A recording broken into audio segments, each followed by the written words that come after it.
നമസ്കാരം. പ്രൈം ഡിബേറ്റിലേക്ക് സ്വാഗതം. സാമ്പത്തിക പ്രതിസന്ധിയുടെ തീഷ്ണമായ ഘട്ടത്തെ കേരളം അതിജീവിച്ചിരിക്കുന്നു എന്ന പ്രഖ്യാപനത്തോടെ KN ബാലഗോപാലിന്റെ ബജറ്റ്. കേരളം ഒരു ടേക്ക് ഓഫിന് തയ്യാറെടുത്തിരിക്കുന്നു അത്രേ. ധനഞെരുക്കം ജനങ്ങളിൽ നിന്ന് മറച്ചു പിടിച്ചില്ല. അതുപോലെ യാഥാർത്ഥ്യബോധത്തോടെ ധനസ്ഥിതി മെച്ചപ്പെട്ടു എന്നും പറയുന്നുവെന്നാണ് ബാലഗോപാലിന്റെ വാക്കുകൾ. എങ്ങനെ പ്രതിസന്ധി മറികടന്നു? ധനപ്രതിസന്ധിക്ക് കാരണം കേന്ദ്രമാണെന്ന പതിവ് പല്ലവി ആവർത്തിച്ചാണ് എങ്ങനെ മറികടന്നു എന്നതിലേക്ക് ബാലഗോപാൽ വരുന്നത്.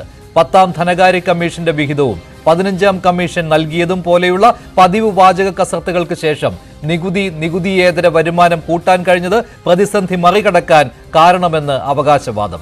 കേന്ദ്ര അവഗണന എന്ന ആയുധം ധനകാര്യ മാനേജ്മെന്റിലെ കെടുകാര്യസ്ഥതയും ധൂർത്തും മറച്ചുവെക്കാൻ എത്ര നാൾ വില പോകും? കേന്ദ്ര അവഗണന എന്ന ആരോപണത്തെ പിന്തുണച്ചിരുന്ന പ്രതിപക്ഷം പോലും യാഥാർത്ഥ്യബോധമില്ലാത്ത ബജറ്റെന്ന് ആക്ഷേപിക്കുമ്പോൾ കേന്ദ്രത്തെ പറഞ്ഞ് എത്ര നാൾ? പ്രൈം ഡിബേറ്റ് ചർച്ച ചെയ്യും.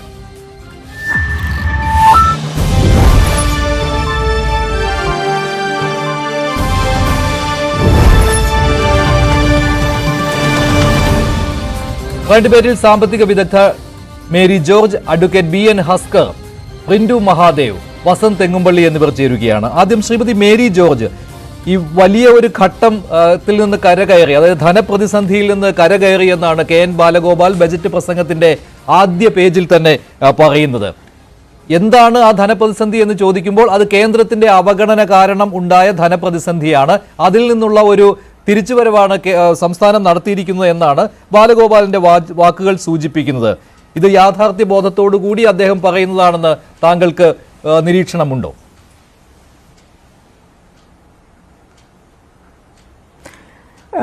മിസ്റ്റർ മഞ്ജുഷ്, എനിക്ക് അങ്ങനെ യാതൊരു നിരീക്ഷണവുമില്ല. കാരണം ഈ കേന്ദ്രത്തെ പഴിചാരുന്നത് സംസ്ഥാന ഗവൺമെന്റിന്റെ ഒരു സ്ഥിരം ശൈലിയാണ്.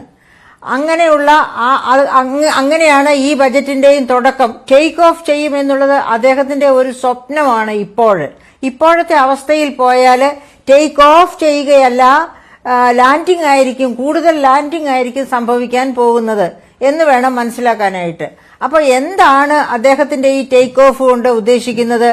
എന്താണ് ഈ കേന്ദ്ര അവഗണന കൊണ്ട് അദ്ദേഹം ഉദ്ദേശിക്കുന്നത്? കേന്ദ്രം അവഗണന സംസ്ഥാനങ്ങളോടെല്ലാം ഉണ്ട്, അതായത് പ്രത്യേകിച്ച് തെക്കേ ഇന്ത്യൻ സംസ്ഥാനങ്ങളോട് എല്ലാം ഉണ്ട് എന്നത് ശരിയാണ്. പക്ഷെ അതേ സമയത്ത് തന്നെ ഓർക്കണം, 15ാം ധനകാര്യ കമ്മീഷൻ കേരളത്തെ മാത്രം അവഗണിച്ചു എന്ന് എപ്പോഴും പറയുന്നത് എത്ര തിരുത്തിയാലും ഇവർ തിരുത്തപ്പെടുകയില്ല എന്നുള്ളതിന്റെ തെളിവാണ്. കാരണം റവന്യൂ ഡെഫിസിറ്റ് ഗ്രാന്റ് 18 സംസ്ഥാനങ്ങൾക്ക് റവന്യൂ ഡെഫിസിറ്റ് ഗ്രാന്റ് കൊടുത്തിട്ടുണ്ട്. അതിൽ ഏറ്റവും കൂടുതൽ കിട്ടിയത് കേരളത്തിനാണ്. ഈ 15ാം ധനകാര്യ കമ്മീഷന്റെ 54,141 കോടിയാണ് റവന്യൂ ഡെഫിസിറ്റ് ഗ്രാന്റ് ആയിട്ട് കേരളത്തിന് കിട്ടിയത്. അത് ആദ്യത്തെ വർഷം കൂടുതൽ, പിന്നത്തെ വർഷം കുറഞ്ഞ് കഴിഞ്ഞ വർഷം ആയപ്പോഴത്തേക്കും അത് പൂർണ്ണമായി തീർന്നു. 25-26ലേക്ക് അതിന്റെ ബാക്കിയില്ല. അതാണ് ഗ്രാന്റ് കിട്ടിക്കൊണ്ടിരുന്നു, അത് കടന്നുപോയി. എന്താണ് ഫിനാൻസ് കമ്മീഷൻ ചെയ്യുന്നത്? ഇക്കാര്യങ്ങളൊക്കെ ഇവർക്കൊക്കെ അറിയാം, പക്ഷെ സാധാരണ ജനത്തിന് അറിയില്ലല്ലോ. അപ്പൊ സാധാരണ ജനത്തിന്റെ കണ്ണിൽ പൊടിയിടുക എന്ന ഉദ്ദേശത്തോടു കൂടിയാണ് ഇതുപോലെയുള്ള ദുരുദ്ദേശപരമായ കാര്യങ്ങൾ പരത്തിക്കൊണ്ടിരിക്കുന്നത്. ഈ ബജറ്റിലും 50,000 കോടി എന്ന കണക്ക് പറയുന്നുണ്ട്. കേന്ദ്രത്തിൽ നിന്ന് കിട്ടാതെ പോയത് 50,000 കോടിയാണ്. അതാണ് ഈ ധനഞെരുക്കത്തിന് പ്രധാനപ്പെട്ട കാരണമായിട്ട് ബാലഗോപാൽ ഈ ബജറ്റിലും പറയുന്നത്. അതിനെയാണ് കേരളം നികുതിയേതര വരുമാനത്തിന്റെ വർധനവിലൂടെ മറികടന്നത്, അല്ലെങ്കിൽ മറികടന്നുകൊണ്ടിരിക്കുന്നത്. 81,000 കോടിയായിട്ട് നികുതി വരുമാനം തന്നെ 81,000 കോടിയിലേക്ക് എത്തിച്ചു. നികുതിയേതര വരുമാനം കൂടുമ്പോൾ 1,00,000 കോടിക്കും മുകളിലേക്ക് എത്തിക്കുകയും ചെയ്തു. അങ്ങനെ ഈ അമിതമായ ചെലവുകൾ വേണ്ടെന്ന് വെച്ചും, അതായത് ധൂർത്തൊഴിവാക്കി. അതുപോലെ തന്നെ എന്നാൽ സർക്കാരിന്റെ അത്യാവശ്യ ചെലവുകൾക്ക് ഒരു മുടക്കവും വരുത്തിയിട്ടുമില്ല. ജനങ്ങളുടെ ക്ഷേമത്തിന്, അതായത് അദ്ദേഹം അത് പറയുന്നുണ്ട്, വികസന ക്ഷേമ പ്രവർത്തനങ്ങൾക്ക് കാര്യമായ മുടക്കം വരാതെ മുന്നോട്ട് പോകാൻ കേരളത്തിന് കഴിഞ്ഞു. എന്നിട്ടും ഈ ധനഞെരുക്കത്തിന്റെ തീഷ്ണമായ ഘട്ടത്തെ കേരളം അതിജീവിക്കുകയാണ് എന്ന്. അതായത് കേന്ദ്രം 50,000 കോടി നൽകാതെ അവഗണിച്ചിട്ടും അതിനെ മറികടന്ന ഒരു സർക്കാരായിട്ട് സംസ്ഥാന സർക്കാർ മാറുന്നു എന്നാണ് ധനകാര്യ മാനേജ്മെന്റ് കൈകാര്യം ചെയ്യുന്ന ധനമന്ത്രി അവകാശപ്പെടുന്നത്. ധനമന്ത്രി അതുകൊണ്ട് തന്നെയാണ് ഞാൻ പറയുന്നത്, ധനമന്ത്രി ഒരു മൂഢസ്വർഗത്തിൽ ഇരുന്നു കൊണ്ടാണ് ഇത്തരം കണക്കുകൾ കൂട്ടുന്നതും നമ്മളെ കേൾപ്പിക്കുന്നതും. അതാ യഥാർത്ഥത്തിൽ ഈ 50,000 കോടിയുടെ കണക്ക് എന്ന് പറയുന്നത് ഒരു കെട്ടുകഥയാണെന്ന് നിർമ്മലാ സീതാരാമൻ ധനമന്ത്രി ഇവിടെ വന്നപ്പോൾ തന്നെ തെളിയിച്ചതാണ്. അതുപോലെ ധാരാളം കണക്കുകളുണ്ട് അതേപ്പറ്റി പറയാനായിട്ട്. കേരളത്തിന് കിട്ടേണ്ട പൈസ ചെലവഴിച്ചു കഴിഞ്ഞ് അതിന്റെ രസീത് ഗവൺമെന്റിൽ CAG ഓഡിറ്റ് ചെയ്ത രസീത് കേന്ദ്ര ഗവൺമെന്റിൽ എത്തിക്കഴിഞ്ഞാൽ അതിന്റെ അടുത്ത ഗഡു ഉണ്ടെങ്കിൽ അത് കിട്ടും. അങ്ങനെ നമുക്ക് കിട്ടേണ്ട പണം എല്ലാം തന്നുകൊണ്ടിരിക്കുകയാണ്. പക്ഷേ കേന്ദ്രം സംസ്ഥാനങ്ങളെ, പ്രത്യേകിച്ച് തെക്കേ ഇന്ത്യൻ സംസ്ഥാനങ്ങളെ വലിയ രീതിയിൽ പ്രതിരോധത്തിലാക്കുന്നുണ്ട്. എങ്ങനെയാണ്? വലിയ തോതിൽ സെസ്, സർചാർജ് ഇവ ഈടാക്കിക്കൊണ്ട്. അക്കാര്യം സംസ്ഥാന ഗവൺമെന്റിന് ഡിസ്കസ് ചെയ്യാവുന്നതാണ്. കേന്ദ്ര ഗവൺമെന്റുമായിട്ട് സെസ്സിന് ഒരു അതിർത്തി കോൺസ്റ്റിറ്റ്യൂഷൻ പറയുന്നില്ല. സെസ്സും സർചാർജും നികുതികളാണ്. ആ നികുതികൾ പിരിക്കാം കേന്ദ്രത്തിനും സംസ്ഥാനത്തിനും എന്നതല്ലാതെ അതിന് ഒരു അതിർ വരുമ്പ് കോൺസ്റ്റിറ്റ്യൂഷൻ പറയുന്നില്ല. അത് മുതലാക്കിക്കൊണ്ട് കേന്ദ്ര ഗവൺമെന്റ് വലിയ തോതിൽ സെസ് പിരിക്കുകയും അത് സർചാർജ് ഈടാക്കുകയും ചെയ്യുന്നുണ്ട്. അങ്ങനെ സംസ്ഥാനത്തിന് കിട്ടാവുന്ന നികുതി വരുമാനം, അതായത് കേന്ദ്രം വലിയ തോതിൽ സെസ് ഏർപ്പെടുത്തിയതിനു ശേഷം അതേ ഉൽപ്പന്നത്തിന്, ഫോർ എക്സാമ്പിൾ ഇന്ധനം, പെട്രോൾ, ഡീസൽ, വീണ്ടും സംസ്ഥാന ഗവൺമെന്റും അതുപോലെ സെസ് ഏർപ്പെടുത്തിയാൽ അത് ജനങ്ങൾക്ക് ദുർവഹമായി വരും. അത് വലിയ പ്രതിഷേധത്തിന് കാരണമാകും. അങ്ങനെയാണ് ഞാൻ പറഞ്ഞത്, സെസ് ഏർപ്പെടുത്തുക, ഉയർന്ന തോതിൽ സെസ് ഏർപ്പെടുത്തിക്കൊണ്ട് കേന്ദ്ര ഗവൺമെന്റ് സംസ്ഥാനങ്ങളെ പ്രതിരോധത്തിലാക്കുന്നുണ്ട്. അത് പക്ഷെ കേരളത്തിന് മാത്രമല്ലല്ലോ, അതിന്റെ പ്രത്യാഘാതം എല്ലാ സംസ്ഥാനങ്ങൾക്കുമാണ് അനുഭവിക്കേണ്ടി വരുന്നത്. അപ്പൊ കേരളത്തെ മാത്രം അവഗണിച്ചു എന്ന് പറയുന്നത് ശുദ്ധ അസംബന്ധമാണ്. സെസ്സും സർചാർജും അതുപോലെ കേന്ദ്ര സംസ്ഥാന ഒന്നിച്ച് ചെലവഴിക്കുന്ന, അതായത് പ്രപ്പോർഷണലായിട്ട് ചെലവഴിക്കുന്ന ഒരുപാട് സെൻട്രലി സ്പോൺസേഡ് സ്കീംസ് ഉണ്ട്. ആ സ്പോൺസേഡ് സ്കീംസ് ഒക്കെ കേന്ദ്ര ഗവൺമെന്റ്, ഈ BJP ഗവൺമെന്റ് വന്നതിന് ശേഷം കേന്ദ്രത്തിന്റെ ഷെയർ വെട്ടിക്കുറച്ച് സംസ്ഥാനത്തിന്റെ ഷെയർ വർദ്ധിപ്പിച്ചിട്ടുണ്ട്. അതും വലിയ അളവിൽ പ്രതിരോധത്തിലാക്കിയിട്ടുണ്ട് സംസ്ഥാന ഗവൺമെന്റുകളെ. അത് ഗവൺമെന്റുകളെ എന്ന് ഞാൻ പറയുന്നത് കേരളത്തിന് മാത്രമല്ല എന്ന് ഉറപ്പാക്കാനാണ്. അതേസമയത്ത് നമ്മൾ ഓർക്കണം, തൊഴിലുറപ്പ് പദ്ധതി 90:10, 90% കേന്ദ്രവും സംസ്ഥാനങ്ങൾ 10% ചെലവഴിക്കുന്നു. അതിൽ വെട്ടിക്കുറവ് വരുത്തിയിട്ടില്ല കേന്ദ്രം. എന്നിട്ട് പോലും ഈ പ്രാവശ്യത്തെ കണക്കുകൾ ഒന്ന് പരിശോധിക്കണം മിസ്റ്റർ മഞ്ജുഷ്. അതായത് ഈ തൊഴിലുറപ്പ് പദ്ധതിക്ക് വേണ്ടി കൊടുത്ത ഫണ്ട് പോലും വകമാറ്റിയതായിട്ടാണ് നമ്മൾ അറിയുന്നത്. അതായത് തൊഴിലുറപ്പ് പദ്ധതിക്കാർക്കോട് പോലും നീതി പുലർത്തിയിട്ടില്ല ഈ ഗവൺമെന്റ്. എന്നിട്ടും ഓർമ്മിക്കണം, നമ്മള് ആമുഖത്തിൽ തന്നെ ധനമന്ത്രി എന്താണ് പറയുന്നത്? അതായത് കൃത്യമായിട്ട് ഈ കഴിഞ്ഞ ബജറ്റിൽ പറഞ്ഞ പ്രഖ്യാപനങ്ങളൊക്കെ നടപ്പാക്കിയെന്ന്. എങ്ങനെ നടപ്പാക്കാനാണ്? ജാനുവരിക്ക്, അതായത് ഡിസംബർ ആദ്യം തന്നെ 50% പദ്ധതി ചെലവിന്റെ 50% വെട്ടിക്കുറയ്ക്കുന്നതായിട്ട് പരസ്യ പ്രഖ്യാപനം നടത്തി. അപ്പോ ദാറ്റ് മീൻസ് പദ്ധതികളിൽ കഴിഞ്ഞ ബജറ്റിൽ പറഞ്ഞതിന്റെ 50% പോയി, ചെലവഴിക്കുന്നില്ല, അതിന് ഫണ്ടില്ല. പിന്നെ രണ്ടാമത് ജാനുവരി ആയപ്പോഴേക്കും അടുത്ത പ്രഖ്യാപനം വന്നു, വീണ്ടും വെട്ടിക്കുറയ്ക്കുന്നതായിട്ട്. അപ്പോൾ ഒരു 30%-ലോ അതിൽ താഴെയോ മാത്രം ആണ് കഴിഞ്ഞ ബജറ്റിൽ പറഞ്ഞ പദ്ധതി പ്രഖ്യാപനങ്ങളൊക്കെ നടപ്പിലാക്കിയിട്ടുള്ളത്. അതുപോലും എത്ര കണ്ട് ശരിയാണ് എന്ന് വിശ്വസിക്കാൻ പറ്റാത്ത അവസ്ഥയാണ്. എന്നിട്ടാണ് ശ്രീ ബാലഗോപാൽ, നമ്മുടെ ധനമന്ത്രി, അദ്ദേഹം പ്രേരിപ്പിക്കപ്പെടുന്നതാകാം ഇതുപോലെ പറയാൻ, അല്ലെങ്കിൽ ആസ് എ പേഴ്സൺ അങ്ങനെ പറയുന്ന ഒരാളാണെന്ന് എനിക്ക് തോന്നുന്നില്ല. ശരി, ഞാൻ താങ്കളിലേക്ക് വരാം. അഡ്വക്കേറ്റ് ബി എൻ സംസ്ഥാനം നേരിട്ട ധനഞ്ഞെരുക്കത്തിന് കാരണം എന്താണ് എന്ന് ധനമന്ത്രി ഈ ബജറ്റിൽ ചോദിച്ചുകൊണ്ട് തന്നെയാണ് അതിന്റെ ഉത്തരം ധനമന്ത്രി പറയുന്നത്. ഒറ്റ വാക്കിൽ ഉത്തരം പറഞ്ഞാൽ കേന്ദ്ര അവഗണനയാണ്. കേന്ദ്ര അവഗണന പെട്ടെന്നുണ്ടായതല്ല, ഈ സർക്കാരിന്റെ കാലത്ത് തുടങ്ങിയതല്ല. കേരളത്തിൽ നിന്നടക്കം കേന്ദ്രം പിരിച്ചെടുക്കുന്ന നികുതിപ്പണത്തിലെ നമ്മുടെ വിഹിതം കുറയാൻ തുടങ്ങിയിട്ട് 1/4 നൂറ്റാണ്ടായി. ഇതിൽ അദ്ദേഹം പറയുന്ന ഒരു പ്രധാനപ്പെട്ട ഒരു കാര്യം എന്ന് പറയുന്നത് 59ാമത് ഖണ്ഡികയായിട്ട് പറയുന്നത്, നികുതി പിരിവിലെ കുറവ് പരിഹരിക്കാനാണ് GST കോമ്പൻസേഷൻ അനുവദിച്ചിരുന്നത്. നികുതി പിരിവിലെ കുറവ് തുടരുന്നു, പക്ഷെ GST കോമ്പൻസേഷൻ നിലച്ചു. GST കോമ്പൻസേഷൻ ഇല്ല എന്ന് അദ്ദേഹം കൂടി ഉൾപ്പെട്ട സമിതിക്ക് അറിയാവുന്ന കാര്യമല്ലേ?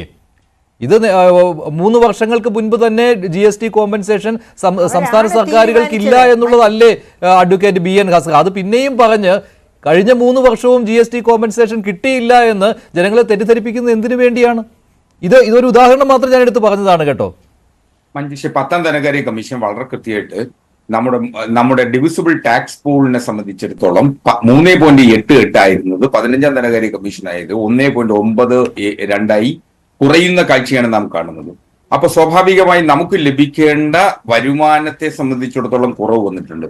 പക്ഷെ നമ്മുടെ കേരളത്തിന്റെ വികസന സ്വപ്നങ്ങൾ ചിറകിലേറ്റാൻ കഴിയുന്ന ഒരു ബഡ്ജറ്റാണ് കെ.എൻ. ബാലഗോപാൽ അവതരിപ്പിച്ചത് എന്ന് പറയാതിരിക്കാൻ യാതൊരു തരത്തിലും നിർവാഹമില്ല. കാരണം കേരളം ഏറ്റവും ധനഞെരുക്കത്തിന്റെ ഒരു കാലഘട്ടത്തിലൂടെ കടന്നു പോകുമ്പോൾ ആ ധനഞെരുക്കമുണ്ട് എന്ന് ജനങ്ങളോട് തുറന്നു പറയുന്ന സംസ്ഥാന സർക്കാരിനെയാണ് നാം ഇതിനു മുമ്പ് കേട്ടതെങ്കിൽ ആ ധനഞെരുക്കത്തിൽ നിന്ന് മാറ്റം വന്നിട്ടുണ്ട് എന്ന് ബഡ്ജറ്റിൽ അവകാശപ്പെടുന്ന തരത്തിൽ കെ.എൻ. ബാലഗോപാൽ ഇന്ന് കാരണം അദ്ദേഹം വ്യക്തമാക്കുന്നില്ല. ഈ നികുതിയേതര വരുമാനം കൂടി, അതുകൊണ്ട് ഞങ്ങളുടെ ധനഞെരുക്കം മുഴുവൻ തീർന്നു എന്ന് പറയുമ്പോൾ അതിനൊരു വിശ്വാസ്യത വേണ്ടേ അഡ്വക്കേറ്റ് ബി.എൻ. ഹസ്കർ?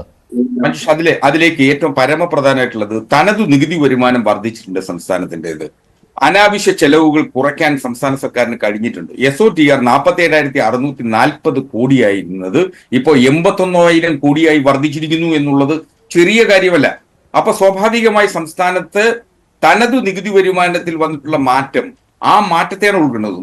മറിച്ച് നമുക്ക് ലഭിക്കേണ്ടിയിരുന്ന അർഹമായ പ്രാതിനിധ്യം കേന്ദ്ര സർക്കാരിൽ നിന്ന് ലഭിക്കേണ്ടത്, ഉദാഹരണമായി നമുക്ക് നേരിട്ട് നികുതി പിരിക്കാൻ കഴിയുമായിരുന്ന സെയിൽ ടാക്സ് ഉണ്ടായിരുന്നപ്പോൾ അത് എടുത്തു കളയുകയും ഇപ്പോൾ GST ആയി അത് രൂപാന്തരം പ്രാപിക്കുകയും GST കൗൺസിൽ നിരന്തരം ആവശ്യപ്പെട്ടിട്ടും 5 കൊല്ലം നമുക്ക് തുടർച്ചയായി നഷ്ടപരിഹാരം നൽകുന്നു എങ്കിൽ പോലും ഇപ്പോ നഷ്ടപരിഹാരം എന്ന അർത്ഥത്തിൽ ലഭിക്കുന്നില്ല. പക്ഷെ നമ്മുടെ വരുമാനത്തിൽ സാരമായ ഇടിവ് GST വന്നത് മൂലമുണ്ട്. നഷ്ടപരിഹാരത്തിന്റെ കാര്യം ഇനി എങ്ങനെ പറയാനാകും? അത് GST ഏർപ്പെടുത്തിയതിന്റെ ആദ്യ വർഷങ്ങളിൽ നൽകിയിരുന്നതാണ്. അത് ഇത്ര കാലയളവ് കഴിയുമ്പോൾ അത് നിർത്തുമെന്നുള്ള കാര്യം എല്ലാ ധനമന്ത്രിമാർക്കും എല്ലാ സംസ്ഥാനങ്ങൾക്കും അറിയാവുന്ന കാര്യമാണ്. അത് ജനങ്ങളോട് പറയുവാൻ നിങ്ങൾ മടിച്ചുകൊണ്ട് ഞങ്ങൾക്ക് GST കോമ്പൻസേഷൻ കിട്ടുന്നില്ല എന്ന് പറയുന്നു. അതായത് മറ്റു സംസ്ഥാനങ്ങൾക്ക് കിട്ടുന്നുണ്ട്, ഞങ്ങൾക്ക് കിട്ടുന്നില്ല എന്ന്. അങ്ങനെയല്ലല്ലോ, ഒരു സംസ്ഥാനത്തിനും GST കോമ്പൻസേഷൻ ഇല്ല.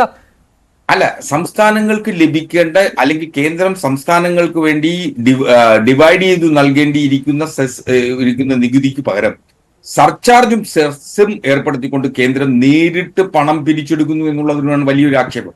അത് സംസ്ഥാനത്തിലൂടെ ലഭിക്കേണ്ടതാണ്.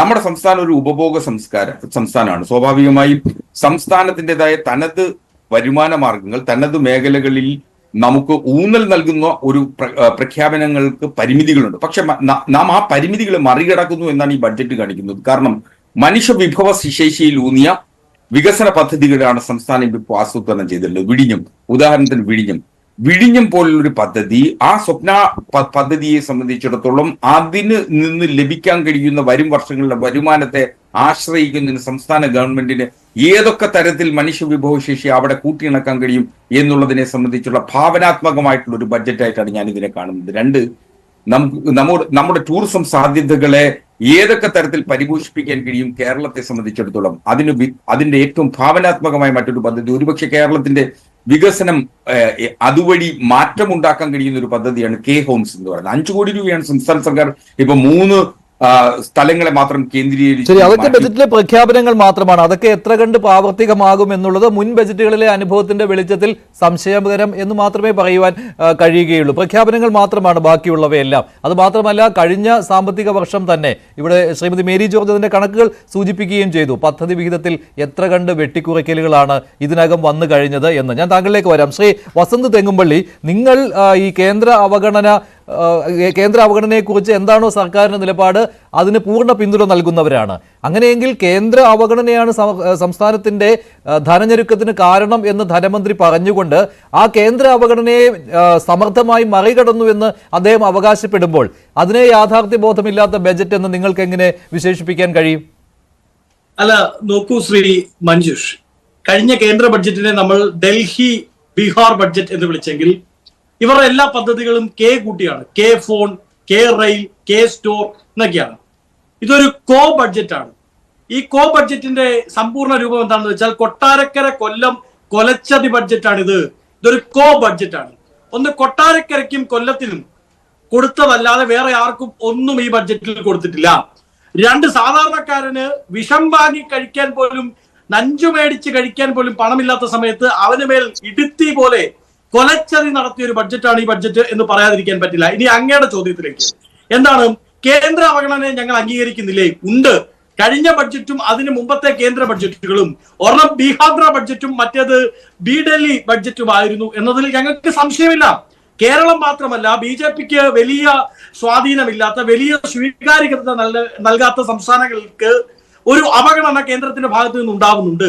എന്നാൽ അത് ഇവർ പറയുന്നത് പോലെ GST കോമ്പൻസേഷൻ ഇത്ര വർഷത്തേക്കാണെന്ന് GST കൗൺസിൽ GST നിയമം പാസാക്കുമ്പോൾ തന്നെ നിയമത്താൽ വ്യക്തമാക്കപ്പെട്ട വർഷങ്ങൾക്ക് അപ്പുറത്തേക്ക് കടന്ന് ഇതാ ഞങ്ങൾക്ക് ഇനിയും കിട്ടാനുണ്ട് എന്ന് പറയുന്നത് പോലെ സ്വപ്ന ലോകത്തെ ബാലഭാസ്കറിന്റെ ജൽപ്പനങ്ങളല്ല ഞങ്ങൾക്ക് കേന്ദ്ര അവഗണനയെ പറ്റി ഉള്ളത്. ഞങ്ങൾ പറയുന്നത് ദക്ഷിണേന്ത്യൻ സംസ്ഥാനങ്ങളെ അപ്പാകെ കേന്ദ്രം അവഗണിക്കുന്നു എന്നുള്ളതാണ്. അതിനോടൊപ്പം തന്നെ ഞങ്ങൾ ചേർത്ത് വെക്കുന്ന മറ്റൊരു കാര്യമുണ്ട്.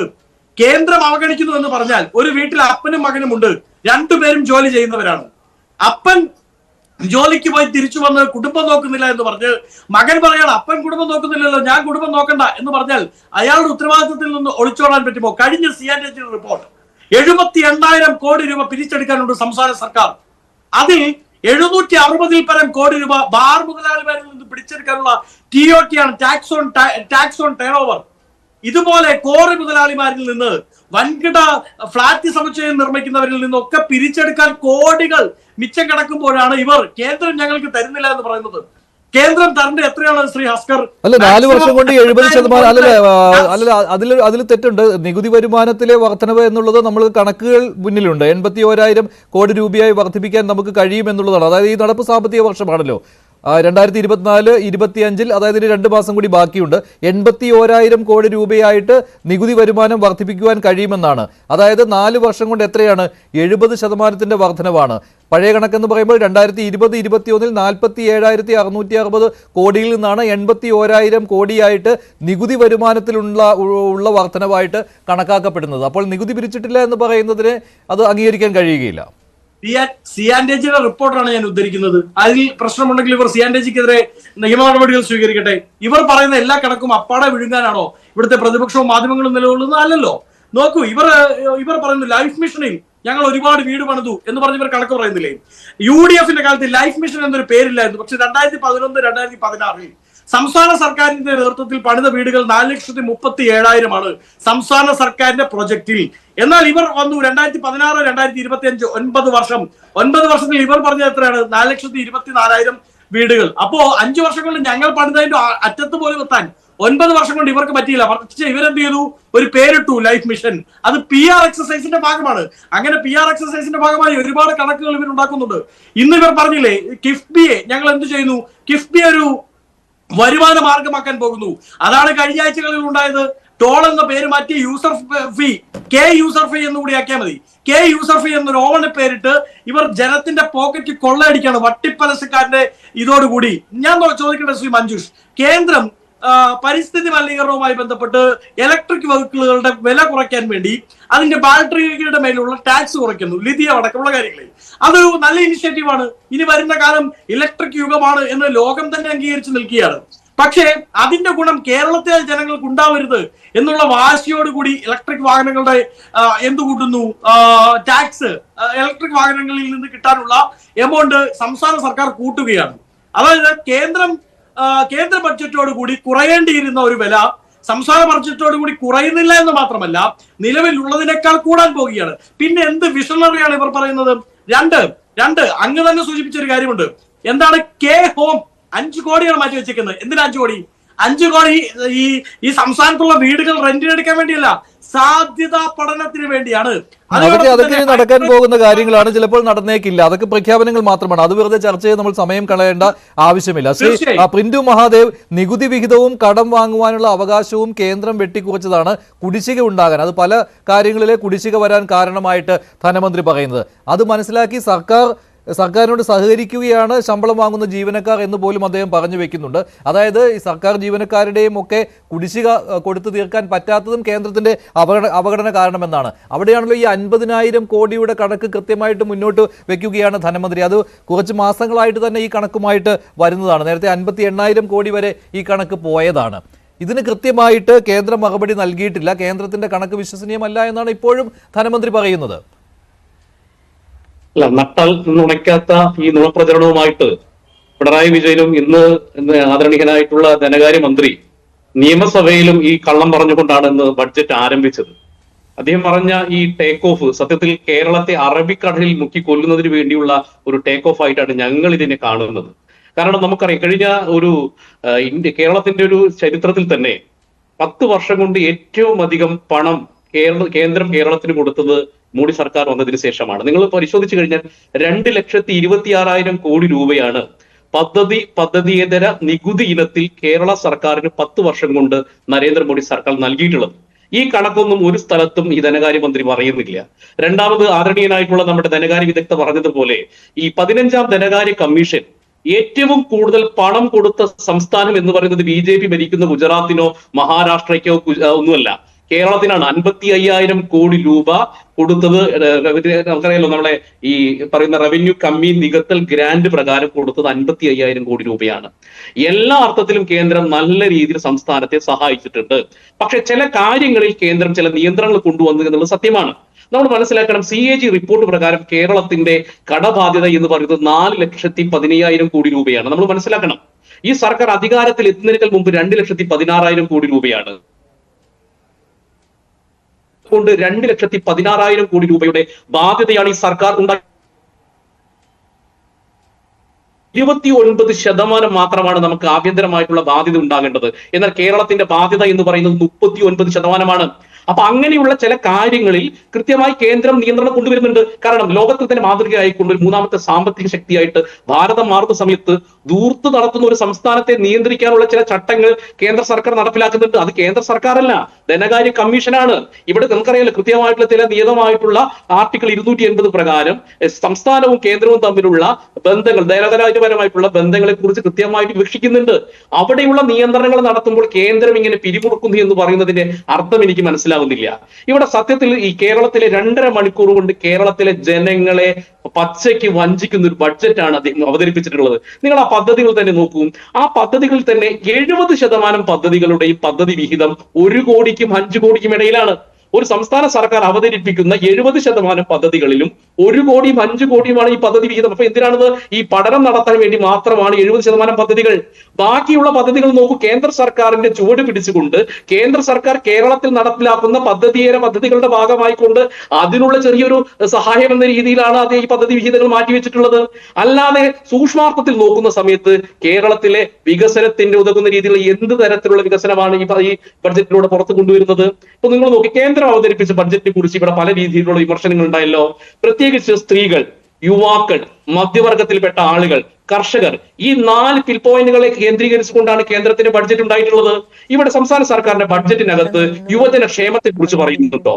കേരളത്തിന് ഒരു കാലഘട്ടത്തിൽ ഏറ്റവും കൂടുതൽ വരുമാനം വന്നിരുന്ന ടൂറിസം മേഖല, ആ ടൂറിസം മേഖലയ്ക്ക് വേണ്ടി മാറ്റിവെച്ചിട്ടുള്ളത് 5 കോടിയാണ്. 5 കോടി മാത്രമാണ് ടൂറിസത്തിന്റെ മേഖലയ്ക്ക് വേണ്ടിയിട്ട് മാറ്റിവെച്ചിട്ടുള്ളത്.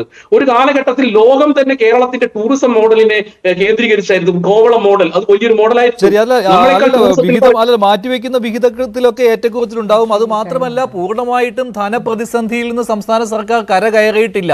ഈ ധനഞെരുക്കത്തിൽ നിന്ന് കരകയറി വരുന്നു എന്നുള്ള, അതായത് ഒരു തീഷ്ണമായ ഘട്ടത്തിൽ നിന്ന് കരകയറി വരുന്നു. കേന്ദ്രത്തിന്റെ അവഗണന കാരണം ഉണ്ടായ ആ തീഷ്ണമായ ഘട്ടത്തിൽ നിന്ന് കരകയറി വരുന്നു എന്നേ ധനമന്ത്രി പറയുന്നുള്ളൂ. 10ാം ധനകാര്യ കമ്മീഷൻ കാലത്ത് 3.88% കേരളത്തിന്റെ വിഹിതം പിന്നീട് വന്നു 15ാം ധനകാര്യ കമ്മീഷൻ ആയപ്പോഴേക്കും 1.92% കുറഞ്ഞ കാര്യം അത് പലതവണ ആവർത്തിച്ച് പറഞ്ഞിട്ടുള്ളതാണ്. അത് വസ്തുതയല്ലാതാവുകയില്ല. അതിന് മാനദണ്ഡങ്ങളുണ്ട്. അതനുസരിച്ചാണ് ധനകാര്യ കമ്മീഷൻ അങ്ങനെ ചെയ്യുന്നത്. എങ്കിൽ പോലും അത് കേരളത്തിന്റെ വരുമാനത്തിൽ, കേന്ദ്രത്തിൽ നിന്ന് കിട്ടുന്ന വിഹിതത്തിൽ മാറ്റം ഉണ്ടാക്കിയിട്ടുണ്ട്. താങ്കൾ പറയുന്നു ഈ രൂപ കണക്ക് വെച്ച് ഏറ്റവും കൂടുതൽ നൽകിയ വർഷമാണ് കഴിഞ്ഞ സാമ്പത്തിക വർഷമെന്ന്.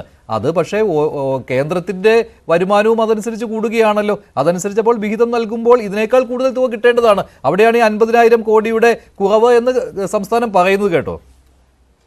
അല്ല, ഈ ധനകാര്യ കമ്മീഷന്റെ ഈ പണം അനുവദിക്കുന്നതുമായി ബന്ധപ്പെട്ട് ചില കൃത്യമായ മാനദണ്ഡങ്ങളുണ്ട്. അതിൽ ജനസംഖ്യ അടക്കമുള്ള കാര്യങ്ങൾ കൃത്യമായിട്ട് അത് നിരീക്ഷിച്ചിട്ടാണ് ഇത് ചെയ്യുന്നത്.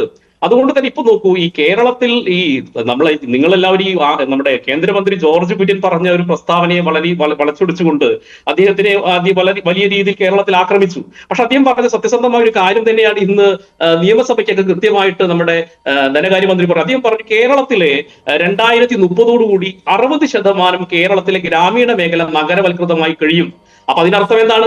കേരളം വികസനത്തിലേക്ക് പോയിക്കൊണ്ടിരിക്കുന്നു. ഈ വികസനത്തിലേക്ക് പോകുന്നത് കേന്ദ്ര സർക്കാരിന്റെ പദ്ധതികളുടെയും വിഹിതങ്ങളൊക്കെ കിട്ടിക്കൊണ്ടാണ്. അപ്പൊ സ്വാഭാവികമായിട്ട് ധനകാര്യ കമ്മീഷൻ പല മാനദണ്ഡങ്ങളും കണക്കാക്കിക്കൊണ്ടാണ് ഈ ഓരോ സംസ്ഥാനങ്ങൾക്കുള്ള സഹായങ്ങൾ നിശ്ചയിക്കുന്നത്. അത് ധനകാര്യ കമ്മീഷനാണ്, അല്ലെങ്കിൽ മോഡി സർക്കാരല്ല. അതൊരു കൃത്യമായിട്ടുള്ള മാനദണ്ഡങ്ങൾ മുന്നിൽ നിർത്തിക്കൊണ്ടാണ് ഇത്തരത്തിലുള്ള കാര്യങ്ങൾ ചെയ്യുന്നത്. അതിന് ഇപ്പോഴും ഈ 50,000 കോടി രൂപയുടെ കണക്ക് പറഞ്ഞുകൊണ്ട് ജനങ്ങളെ തെറ്റിദ്ധരിപ്പിക്കുന്നതിന് പകരം നേരത്തെ വസന്ത തെങ്ങുകൾ പറഞ്ഞതിനകത്ത് ഒരു ഫാക്ട് ഉണ്ട്. അദ്ദേഹം പറഞ്ഞൊരു കാര്യമുണ്ട്. ഇപ്പൊ എന്തുകൊണ്ടാണ് കേരളത്തിൽ ഈ പ്രതിസന്ധി വരാനുള്ള കാരണം? ഒന്ന്, നമ്മൾ ഈ പറയുന്ന റവന്യൂ കമ്മിയുമായി ബന്ധപ്പെട്ടുള്ള ഗ്രാന്റ് പ്രതീക്ഷിച്ചിരുന്നു. 2, GST കോമ്പൻസേഷൻ പ്രതീക്ഷിക്കുന്നു. അതേ സമയത്ത് കേരളത്തിന്റെ തനത് വരുമാന ഇനത്തിൽ കിട്ടേണ്ട വലിയ രീതിയിലുള്ള കുടിശ്ശിക പിരിക്കാൻ ഈ സർക്കാർ 6 വർഷമായിട്ട് തയ്യാറായിട്ടില്ല. 2024 CAG റിപ്പോർട്ട് പ്രകാരം 27,000 കോടി രൂപയാണ് നമുക്ക് നികുതി കുടിശ്ശികയായിട്ട് കേരള സർക്കാർ പിരിച്ചെടുക്കേണ്ടത്. അതിൽ അലംഭാവം കാണിച്ചു. ഈ കേരളത്തിന്റെ ഈ പ്രതിസന്ധിക്കുള്ള യഥാർത്ഥ കാരണം ഇതിൽ അലംഭാവം കാണിച്ചതാണ്. രണ്ടാമത്, കടമെടുക്കുന്നതിന് യാതൊരു മടിയും കാണിച്ചില്ല. ഇനി കടമെടുത്ത പണം ചെലവഴിച്ചത് ഏത് മേഖലയിലാണ്? നികുതി വരുമാനത്തിലെ വലിയ വർധന അത് എടുത്തു കാണിക്കുന്നുണ്ട് ധനമന്ത്രി ഈ ബജറ്റിൽ. അതാണല്ലോ 81,000 കോടിയായിട്ട് വർദ്ധിച്ചു 47,000 കോടിയിൽ നിന്ന് 4 വർഷം കൊണ്ട് എന്ന് പറയുന്നത്. അതിൽ വസ്തുതയില്ലാത്തതാണോ? അത് കണക്ക് തന്നെയല്ലേ? അല്ല സാർ, ഇതിനകത്ത് മേരി ജോർജ് മേഖലകളിൽ നിന്ന്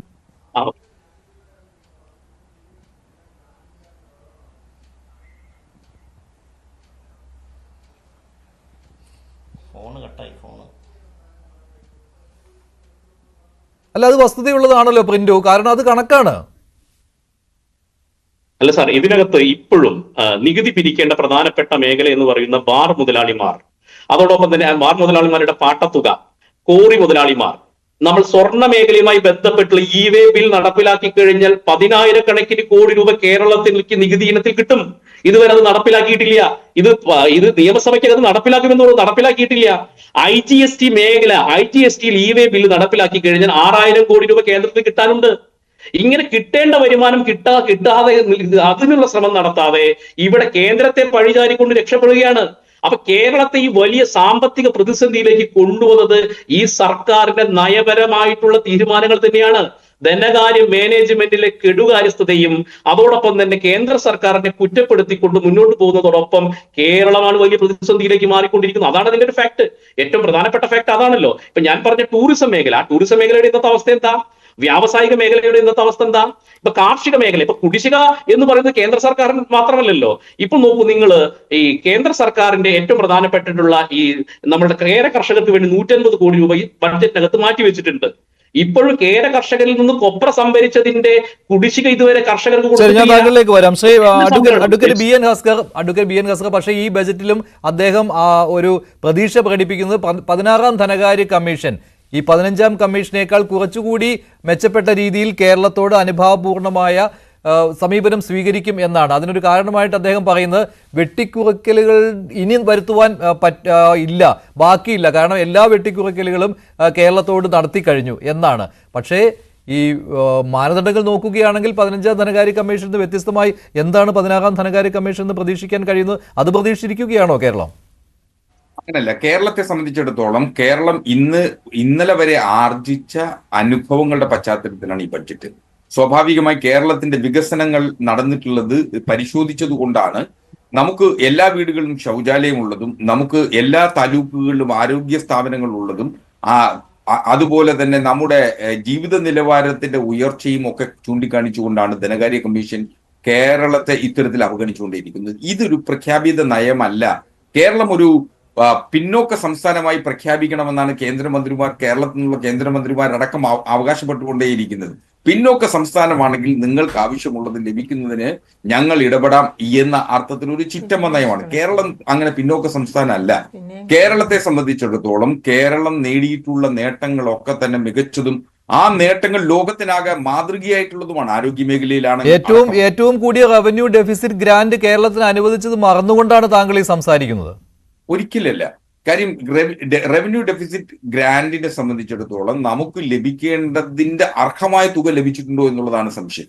കാരണം കേരളത്തെ സംബന്ധിച്ചിടത്തോളം ഞാൻ നേരത്തെ തുടക്കത്തിൽ തന്നെ പറഞ്ഞു, നമ്മളൊരു ഉപഭോഗ സംസ്ഥാനമാണ്. സ്വാഭാവികമായും നമുക്ക് തനതായ ഉൽപാദന മേഖലയിൽ നിന്ന് ലഭിക്കേണ്ട വരുമാന സ്രോതസ്സുകളും നമുക്ക് ഏർപ്പെടുത്താൻ കഴിയുന്ന നികുതിയിതര വരുമാനങ്ങളെ സംബന്ധിച്ചും പരിമിതികളുള്ള ഒരു സംസ്ഥാനം കൂടിയാണ്. അപ്പൊ സ്വാഭാവികമായും ആ പരിമിതിയിൽ നിന്നുകൊണ്ട് വേണം നമുക്ക് ഈ കാര്യങ്ങളെ മൊത്തം കാണാൻ. നാം ഇപ്പോൾ ചെയ്തുകൊണ്ടിരിക്കുന്ന ഏറ്റവും പരമപ്രധാന പെട്രോളിനും ഡീസലിനും ഏറ്റവും കൂടുതൽ വിലയുള്ള സംസ്ഥാനമാണ് കേരളം. കേരളം മാത്രമല്ല, മറ്റു സംസ്ഥാനങ്ങളിലും അതേപോലെ തന്നെ വിലയുണ്ട്. ഇല്ല കേരളത്തിലാണ്. ഇല്ല സാർ, എവിടെയാണുള്ളത്? അല്ല, മറ്റു സംസ്ഥാനങ്ങളിലും സമാനമായ വിലയുണ്ട്. നാം കേരളത്തിൽ അല്ലല്ല, പെട്രോളിനും ഡീസലിനും ഓരോ ലിറ്റർ വില കൂട്ടുമ്പോഴും ഏറ്റവും കൂടുതൽ ഗുണം അനുഭവിക്കുന്ന സംസ്ഥാനം കേരളമാണ്. ശ്രീ അഡ്വക്കേറ്റ് BN ഹസ്കർ, അത് വില കൂട്ടുന്നു എന്ന് പരിതപിക്കുമ്പോഴും അതിന്റെ ഗുണം കിട്ടുന്നത് കേരളത്തിലാണ്. അതിൽ നിന്ന് ലഭിക്കുന്ന നികുതിയും സെസ്സും കേരളത്തിന് ലഭിക്കുന്ന വസ്തുതയാണ്. തന്നെയാണ് ഞാൻ പറയുന്നത്. അതായത് മറ്റു സംസ്ഥാനങ്ങളിൽ ഇല്ല, അത്രയും മറ്റു സംസ്ഥാനങ്ങളിൽ ഇല്ല. അല്ല, സെസ്സും നികുതിയും മറ്റു സംസ്ഥാനങ്ങളിൽ ഈ കേരളത്തെ പോലെ ഇല്ല എന്നുള്ളത് ഒഴിച്ചാൽ കേരളത്തിന് ലഭിക്കുന്ന നികുതി വരുമാനത്തെ സംബന്ധിച്ചിടത്തോളം പെട്രോളിനും ഡീസലിനും ഒഴികെ കേരളത്തിൽ ഈ ഉപഭോഗത്തെ സംബന്ധിച്ച് പെട്രോളിന്റെയും ഡീസലിന്റെ ഉപഭോഗം മറ്റു സംസ്ഥാനങ്ങളിൽ നിന്ന് കുറവുമാണ്. അതും പരിശോധിക്കപ്പെടണം. കേരളത്തെ സംശയമാണ്. അല്ലല്ല, വളരെ കൂടുതലാണ്. അങ്ങനെയല്ല, അങ്ങയുടെ വാദം തെറ്റാണ്. അല്ല, നമ്മുടെ മുന്നിൽ ഈ പറയുന്ന 81,000 കോടിയിൽ ഞാൻ ഒന്ന് ഇടപെടുകയാണ്. ശ്രീമതി മേരി ജോർജ്, ഈ നികുതി വരുമാനം തന്നെ 81,000 കോടി എന്ന് അവകാശപ്പെടുകയാണ് KN ബാലഗോപാൽ. അതാണ് കേന്ദ്രത്തിന്റെ അവഗണന മറികടക്കാൻ സഹായിച്ചത് എന്ന്. അത് വസ്തുതയാണല്ലോ അല്ലേ? അത് കണക്കായി തന്നെ ഉണ്ടല്ലോ അല്ലേ? അതിലാണ് ഈ ഇന്ധനത്തിന്റെ നികുതി വരുന്നത്, അതുപോലെ തന്നെ മദ്യത്തിന്റെ വരുന്നത് ഇല്ലേ? ഇതൊക്കെയാണല്ലോ ഈ നികുതി വരുമാനം എന്ന് പറയുന്ന കേരളത്തിന്റെ പ്രധാനപ്പെട്ട. അതെ, നികുതി വരുമാനം എന്ന് പറയുമ്പോൾ നമ്മൾ സംസ്ഥാനത്തിനകത്തു നിന്ന് പിരിക്കുന്ന ഇൻഡയറക്ട് ടാക്സസും ഉണ്ട്. കേന്ദ്രവിഹിതം, അതായത് കേന്ദ്രവിഹിതം എന്ന് പറയുന്നത് നമ്മുടെ GSTയുടെ നമ്മുടെ വിഹിതം, അത് സ്റ്റേറ്റ് GST റവന്യൂ ഉണ്ട്. അതുപോലെ IGST ഇന്റഗ്രേറ്റഡ്, അതായത് അന്തർ സംസ്ഥാന GST, അതിൽ നമ്മൾ ഉപഭോക്തൃ സംസ്ഥാനമായതുകൊണ്ട് വലിയ തോതിൽ നമുക്ക് അതും ലഭ്യമാകേണ്ടതാണ്. IGSTയുടെ കാര്യത്തിൽ ഈ ഗവൺമെന്റ് അതിന്റെ കൃത്യമായ കണക്കുകൾ കൊടുത്ത് കേന്ദ്രത്തിൽ നിന്ന് അത് ക്ലെയിം ചെയ്യുന്നതിന് ഒരുപാട് താമസം വരുത്തി. ഇവരുടെ തന്നെ പബ്ലിക് എക്സ്പെൻഡിച്ചർ റിവ്യൂ കമ്മിറ്റി 2021 അവതരിപ്പിച്ച റിപ്പോർട്ടില് KPRC റിപ്പോർട്ടിൽ പറഞ്ഞിരുന്നു 25,000 കോടിയുടെ കുടിശ്ശിക IGST വഴി കേരളത്തിന് കിട്ടാനുണ്ടെന്ന്. അതൊക്കെ കളക്ട് ചെയ്തത് കൊണ്ടാണ് ഇപ്പോ ഈ ധനപ്രതിസന്ധി കുറഞ്ഞിരിക്കുന്നു എന്ന് ഇദ്ദേഹം പറയുന്ന ഒരവസ്ഥയിലേക്ക് എത്തിയത്. കളക്ട് ചെയ്തില്ലെങ്കിൽ അപ്പൊ ഈ IGST, SGST, അതായത് സ്റ്റേറ്റ് GST, ഇന്റഗ്രേറ്റഡ് GST അഥവാ IGST, പിന്നെ സംസ്ഥാനത്ത് നിന്ന് പിരിച്ചെടുക്കുന്ന തനത് വരുമാനം, സംസ്ഥാനത്ത് നിന്ന് പിരിച്ചെടുക്കുന്ന തനത് വരുമാനം തന്നെ ഒരു 50% കൂടുതൽ വരും. കാരണം നമുക്ക് പെട്രോളിയം ഉൽപ്പന്നങ്ങളിൽ നിന്ന് തന്നെ നമ്മുടെ തനത് വരുമാനത്തിന്റെ 20-25% കിട്ടുന്നുണ്ട്. മദ്യത്തിൽ നിന്ന് 25-30% കിട്ടുന്നുണ്ട്. അതിനും ഉപരിയാണ് ലാൻഡ് ടാക്സ്, അതായത് പിന്നെ വീടുകളുടെ റെന്റ്, ഇപ്പൊ വർദ്ധിപ്പിച്ചിരിക്കുന്ന ലാൻഡിന്റെ ന്യായവിലയുടെ മേലുള്ള ടാക്സ്. അത് മൂന്നാമത്തെ ഐറ്റമാണ്, പ്രധാനപ്പെട്ട ഐറ്റം. നാലാമത്തെ പ്രധാനപ്പെട്ട ഐറ്റം സംസ്ഥാനത്തിന് പിരിച്ചെടുക്കാവുന്നത് ഇലക്ട്രിസിറ്റി ഡ്യൂട്ടിയാണ്. അതും ഇലക്ട്രിസിറ്റി നികുതി എന്ന പേരിൽ ഓരോ ബില്ലിനകത്തും പ്രത്യേകമായിട്ട് മാർക്ക് ചെയ്യുന്നത് നമുക്ക് കാണാം. പക്ഷേ ഈ ഇലക്ട്രിസിറ്റിയുടെ തന്നെ കുടിശ്ശിക ഒരു ഏകദേശം 4,000 കോടിയോളം നമ്മുടെ ബജറ്റിൽ പറഞ്ഞിട്ടുണ്ട്. 4,000 കോടിയോളമാണ് പിരിച്ചെടുക്കാനുള്ളത്. അങ്ങനെ പിരിച്ചെടുക്കാൻ, അതായത് വരുമാന സമാഹരണത്തിൽ വലിയ പാളിച്ച, അങ്ങനെയാണ് കേരളം ഈ ധനപ്രതിസന്ധിയിലേക്ക് മൂക്കുകുത്തിയത്.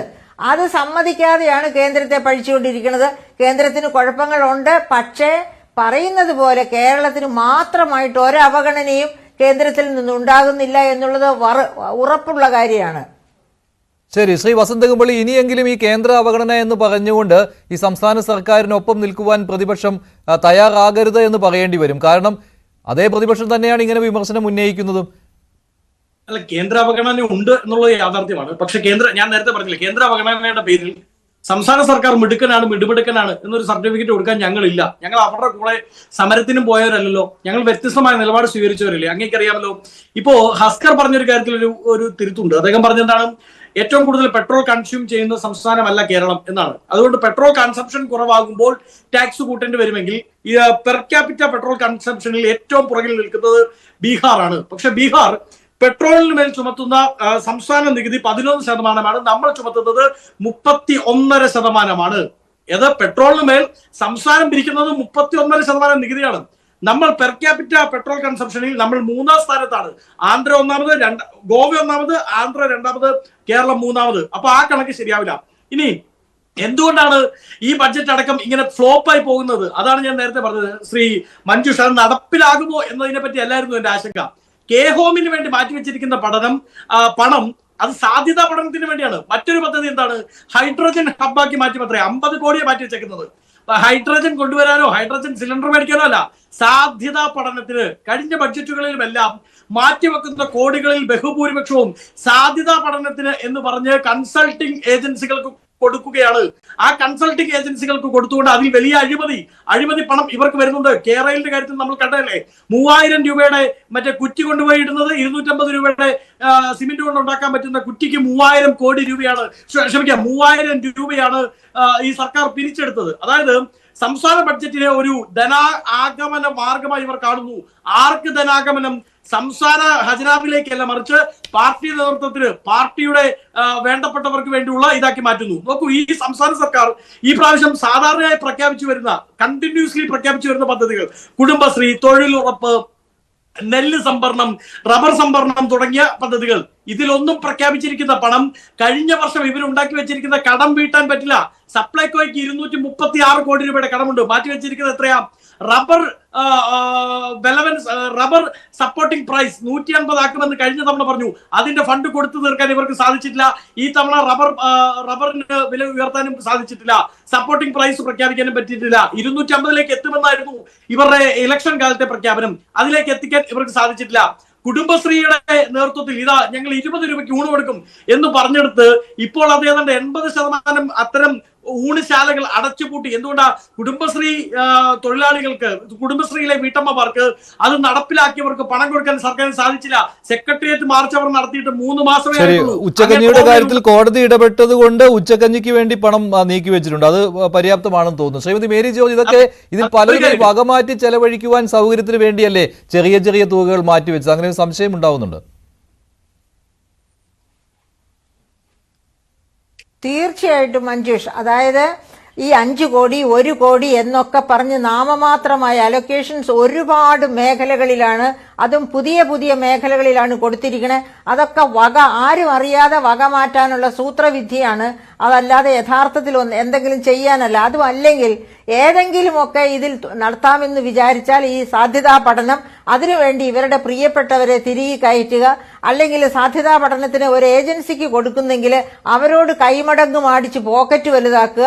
ഇതൊക്കെ തന്നെയാണ് ഇത്തരം അലൊക്കേഷൻസിന്റെ പിന്നിലുള്ളത്. കാരണം ഈ കഴിഞ്ഞ വർഷത്തെ കാര്യം നമ്മൾ പറഞ്ഞല്ലോ, പദ്ധതി ചെലവിന്റെ 50%, പിന്നെ 60%, പിന്നെ വീണ്ടും അങ്ങനെ 75%-ഓളം വെട്ടിക്കുറച്ച ഒരു ഗവൺമെന്റിനെയാണ് നാം ഇപ്പോൾ അഭിമുഖീകരിക്കുന്നത്. ആ ഗവൺമെന്റിന്റെ ബജറ്റ് എന്ന് പറഞ്ഞാൽ തീർച്ചയായിട്ടും ഈ തരത്തിലുള്ള തിരിമറികളല്ലാതെ നിലം തൊടുന്ന, അതായത് യഥാർത്ഥത്തിൽ ഫലപ്രദമായിട്ട് പദ്ധതി ചെലവുകൾ നിർവഹിക്കുന്ന വളരെ ചുരുക്കം. പക്ഷെ അതേ സമയത്ത് തന്നെ ഞാൻ പറയുകയാണ്, ആ global capability centre commission mission എന്നൊക്കെ പറയുന്നത്, അതുപോലെ തന്നെ 7 മികവിന്റെ കേന്ദ്രങ്ങൾ സൃഷ്ടിക്കും വിദ്യാഭ്യാസ മേഖലയിൽ, അതുപോലെ ഒരു ജെൻഡർ ഇക്വാളിറ്റി സെന്റർ തുടങ്ങും എന്നൊക്കെ പറയുന്നത് സത്യം പറഞ്ഞാൽ നല്ല ലക്ഷണമൊത്ത കാര്യങ്ങളാണ്. കാരണം ഇപ്പോഴത്തെ ഈ IT യുഗത്തില് നമ്മുടെ എല്ലാ എഡ്യൂക്കേഷണൽ ഇൻസ്റ്റിറ്റ്യൂഷൻസിനെയും IT-യുമായിട്ട് ബന്ധപ്പെടുത്തി AI, അതുപോലെ ഡാറ്റ മൈനിങ്, ഇങ്ങനെയുള്ള മേഖലകളുമായിട്ടൊക്കെ ചേർത്ത് പിടിക്കണം. അങ്ങനെ പിടിച്ചാൽ മാത്രമേ നമ്മുടെ കുട്ടികൾക്ക് കേരളത്തിലാണെങ്കിലും കേരളത്തിന് വെളിയിലാണെങ്കിലും ഇന്ത്യക്ക് വെളിയിലാണെങ്കിലും ജോലി സാധ്യതകൾ ഉണ്ടാകൂ. പക്ഷേ അതിനൊക്കെ വക കൊള്ളിച്ചിരിക്കുന്ന എമൗണ്ട് കുറവാണ്. മഞ്ജുഷ്, വേറെ വളരെ പ്രധാനപ്പെട്ട ഒന്നെനിക്ക് പറയാനുള്ളത്, കുടുംബശ്രീക്ക് 275 കോടി വക കൊള്ളിച്ചപ്പോൾ കർഷകന് കൃഷിക്ക് വക കൊള്ളിച്ചിരിക്കുന്ന 227 കോടിയാണ്. എന്തൊരു വിരോധാഭാസമാണ്! ഈ ബജറ്റിന് എങ്ങനെയാണ് നമുക്ക് നല്ല ബജറ്റ് എന്ന് പറയാൻ കഴിയുക? അപ്പൊ അത് ചൂണ്ടിക്കാണിക്കുമ്പോൾ ഞാൻ സ്ത്രീ വിരുദ്ധയാണ് എന്ന് പറയും. അല്ല, കുടുംബശ്രീയെയും അവരുടെ മൈക്രോ എന്റർപ്രൈസസിനെയും നേരിട്ട് അടുത്തറിയുന്ന ഒരു വ്യക്തിയാണ് ഞാൻ. അതുകൊണ്ട് ഞാൻ അവരെ ആദരിക്കുന്നു. ആ കുടുംബശ്രീ എന്റർപ്രൈസസിനെ ഒരുപാട് വേദികളിൽ ഞാൻ പുകഴ്ത്തി സംസാരിച്ചിട്ടുണ്ട്. പക്ഷേ കൃഷിയുമായിട്ട് താരതമ്യം ചെയ്യുമ്പോൾ കുടുംബശ്രീ എന്ന് പറയുന്നത്, വനിതകൾ എന്ന് പറയുന്നത് ഒന്നുമാകുന്നില്ല. കാരണം കൃഷിക്ക് എന്തു കൊടുത്താലും അതിന്റെ വലിയ ഗുണഭോക്താക്കളാണ് വനിതകള്.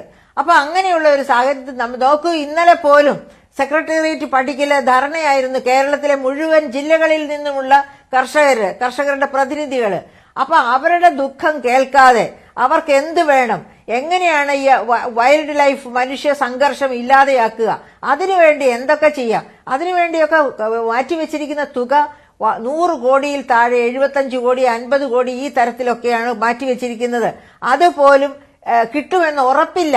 അപ്പൊ അങ്ങനെയുള്ള ഒരു സാഹചര്യത്തില് കൃഷിക്ക് വേണ്ടി 227 കോടി മാറ്റിവെച്ച ഒരു ബജറ്റ് എന്ന് പറഞ്ഞാല്, സത്യം പറഞ്ഞാൽ കർഷകർ ആ ബജറ്റിന്റെ കോപ്പി എടുത്ത് പരസ്യമായിട്ട് കത്തിക്കണം എന്ന അഭിപ്രായമാണ് എനിക്കുള്ളത്. എന്നെ വിളിച്ചാൽ ഞാനും കൂടി ആ സദസ്സിൽ അവരോട് കൂടി നിൽക്കും അത് കത്തിക്കാൻ വേണ്ടി. കാരണം കേരളത്തിനൊരു കൃഷി ബജറ്റ് തന്നെ വേണ്ടതാണ്. കാർഷികമായി കേരളം അത്ര അധപ്പതനത്തിലേക്കാണ് പോകുന്നത്.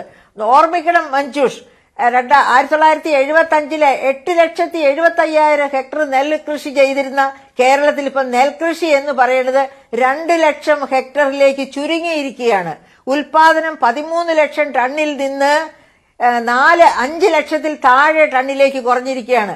നമ്മൾ വിഷം കലർത്തിയ അരിയും മറ്റ് ധാന്യങ്ങളും അയൽ സംസ്ഥാനങ്ങളിൽ നിന്ന് കൊണ്ടുവരികയാണ്. വിഷം കലർത്തിയത് എന്ന് പറഞ്ഞാൽ അവർ മനഃപൂർവ്വം വിഷം കലർത്തുന്നതല്ല.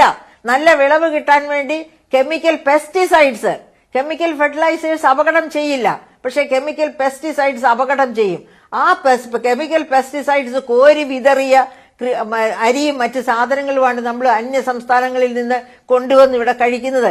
ഈ മന്ത്രിസഭയിലെ തന്നെ ഒരു മന്ത്രിയല്ലേ ഉച്ചസ്ഥലം പ്രഖ്യാപിച്ചത്, നമ്മൾ ഇവിടെ എന്തിനാ നെല്ല് ഉൽപ്പാദിപ്പിക്കുന്ന ഒരു കുട്ടനാട്ടിലെ പ്രസംഗത്തിലാണ് അദ്ദേഹം പറഞ്ഞത്, നമുക്ക് ആന്ധ്രയിൽ നിന്നും കർണാടകയിൽ നിന്നും അരി കിട്ടുകയില്ലേ എന്ന്. അപ്പൊ അത്തരം മണ്ടത്തരങ്ങൾ വിളിച്ചു പറയുന്ന മന്ത്രിമാർ തന്നെയുള്ള ഒരു മന്ത്രിസഭയിൽ നിന്ന് ഒരു ബജറ്റ് വരുമ്പോൾ 227 കോടി കൃഷിക്ക് കൊടുത്ത് 275 കോടി കുടുംബശ്രീക്ക് കൊടുത്തു എന്ന് പറഞ്ഞാൽ നല്ലതാണ്. കാരണം കുടുംബശ്രീയെ ഇവർക്ക് താങ്ങി നിർത്തണം. എന്റെ കാരണം എന്താണെന്ന് വെച്ചാൽ കുടുംബശ്രീയുടെ വോട്ടുകൾ മുഴുവനും ഇവർ കണ്ണുവെച്ചിരിക്കുന്ന വോട്ടുകളാണ്. അപ്പൊ അങ്ങനെയുള്ള ഒരു സാഹചര്യത്തില് കുടുംബശ്രീക്ക് കൊടുക്കുന്ന പ്രാധാന്യം അവർ കൃഷിക്ക് കൊടുക്കില്ല. പക്ഷേ അത് ഈ സംസ്ഥാനത്തോട് തന്നെ ചെയ്യുന്ന കൊടും ചതിയാണ്. ആ ഒറ്റ കാരണം കൊണ്ട് തന്നെ നമുക്ക് ഈ ബജറ്റ് വളരെ മോശം ബജറ്റ്. ശരി, ഹസ്തകാതിനുള്ള മറുപടി. നമ്മൾ ഈ കേന്ദ്ര അവഗണന എന്നുള്ള ആ കുറ്റപ്പെടുത്തലിൽ നിന്ന് പെട്ടെന്ന് തെന്നിമാറി മറ്റൊരു വിഷയത്തിലേക്ക് പോയി. എന്നാൽ അതിനുള്ള മറുപടി. അല്ല മഞ്ജുഷെ, കഴിഞ്ഞ 3 കൊല്ലത്തിനിടയിൽ കേരളത്തിന്റെ കാർഷിക ഉൽപാദന നിരക്ക് 6.28 നിന്ന് 17.48 വർദ്ധിച്ചിട്ടുണ്ട്. കാർഷിക ഉൽപാദന നിരക്ക് വർദ്ധിക്കുമ്പോൾ സ്വാഭാവികമായും കാർഷിക മേഖലയിലേക്ക് നൽകുന്ന തുകയുടെ പദ്ധതി വിഹിതത്തിനെ ബാധിച്ചുകൊണ്ടാണ് പദ്ധതി വിഹിതത്തിന്റെ ഇൻവെസ്റ്റ്മെന്റ്. അങ്ങനെയെങ്കിൽ 727 കോടി എന്ന് പറയുന്നത് കേരളത്തിലെ കാർഷിക മേഖലയ്ക്ക് നൽകാൻ കഴിയുന്ന വലിയ സംഭാവനയായിട്ടാണ് കാണാൻ കഴിയുന്നത്. മാത്രമല്ല ക്ഷീരമേഖലയ്ക്ക് കേരളത്തിലെ കർഷകർ ഏറ്റവും കൂടുതൽ നിൽക്കുന്ന മറ്റൊരു മേഖലയാണ് ക്ഷീരമേഖല. ക്ഷീരമേഖലയ്ക്ക് പ്രത്യേകമായി 120 കോടി രൂപ അനുവദിക്കേണ്ട അത് ഈ കാർഷിക മേഖലയുടെ ഭാഗമായി തന്നെയാണ് ഉപയോഗിക്കപ്പെടുന്നത്.